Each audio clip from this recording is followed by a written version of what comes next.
أعوذ بالله من الشيطان الرجيم. بسم الله الرحمن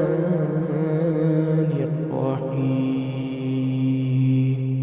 إذا زلزلت الأرض زلزالها وأخرجت الأرض أثقالها وقال الإنسان